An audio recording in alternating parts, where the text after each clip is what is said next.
Hello बच्चों, let's read the question. The sun and earth each exert a gravitational force on moon.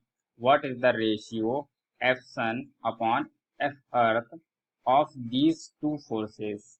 The average sun moon distance is equal to the sun earth distance. Question हमें दिया गया है, हमसे कहा यह गया है कि मून पर अर्थ और सन दोनों ही अपना ग्रेविटेशनल फोर्स लगाते हैं। हमसे उन दोनों का ही रेशियो पूछा गया, यानी कि फोर्स जो सन मून पर लगाता है और वह फोर्स जो अर्थ मून पर लगाती है, उन दोनों का रेशियो।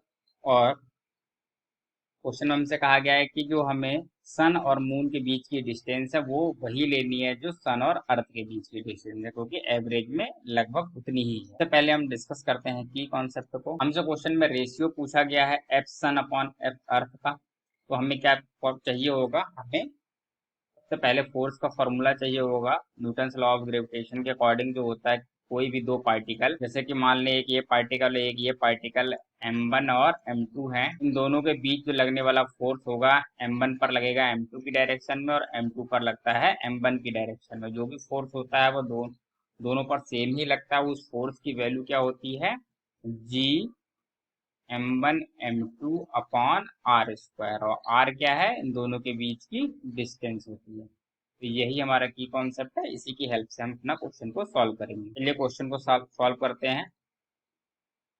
जैसे क्वेश्चन में हमसे कहा गया है कि जैसे कि ये हमारा सन है, मान लेते हैं सन है, और उसके बाद हम यहाँ पर मानते हैं ये अर्थ है और ये हमारा मून है। क्वेश्चन में कहा गया है कि सन जो है अर्थ पर जो फोर्स लगा रहा है, जैसे कि हम पहले अर्थ लगा रही होगी सन पे फोर्स, तो हमने उसे लिख लिया एफ ई नाम से, यानी कि एफ ऑफ अर्थ का।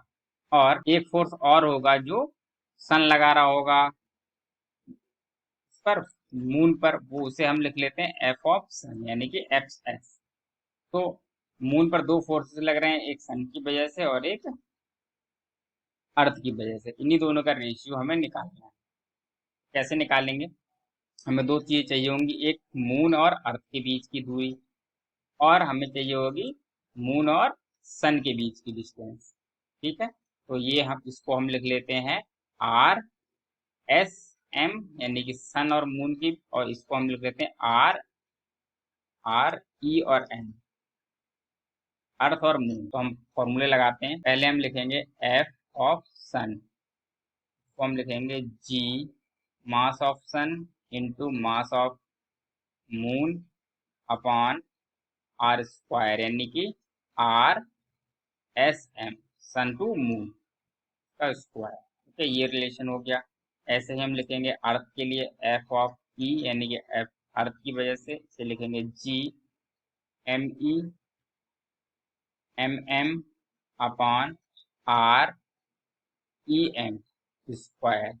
ओके, हमें इन दोनों का रेशियो निकालना है, तो हम इन दोनों को डिवाइड कर देते हैं, इक्वेशन 1 और इक्वेशन 2 को। तो हम लिखते हैं डिवाइड 1 बाई 2, तो हमारे पास मिल जाएगा F S upon F M, F E sorry F E is equal to G M S M M upon R S M square, और एफ ई की वैल्यू हम लगाएंगे तो यहाँ लिखेंगे मल्टीप्लाई में G M E M M, और यहाँ ऊपर आ जाएगा ये आर ई एम स्क्वायर।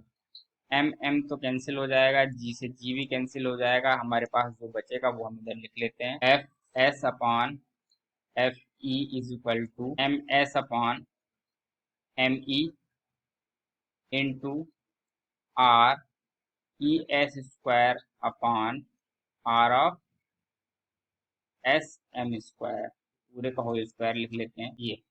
तो ये हमें मिल गया। अब ये हमारे पास क्या है, मास of sun, mass of earth, और distance between earth and mass, sorry mass होना चाहिए E M, earth and mass, and distance between sun and mass. Okay, तो ये सारी वैल्यूज हमें पता है, इनको हम पुट कर लेंगे वैल्यूज में और कैलकुलेट कर लेंगे।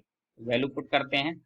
सन का मास क्या होता है, 1.99 into 10 to power 30 kg upon mass of sun 5.98 into 10⁻24 kg होता है, into distance between earth and Mars. Earth और मास के बीच की डिस्टेंस क्या होती है?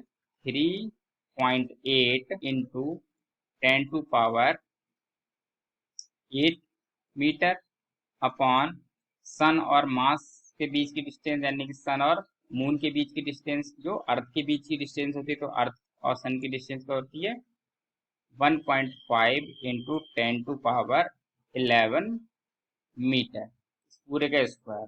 जब हम इसको कैलकुलेट कर लेंगे, कैलकुलेट करने के बाद हमें मिल जाएगा F S upon F M sorry F E is equal to 2.16। तो ये हमें रेशियो मिल गया जो हमसे क्वेश्चन में पूछा गया है। This is our answer. I hope you understood very well. Thank you.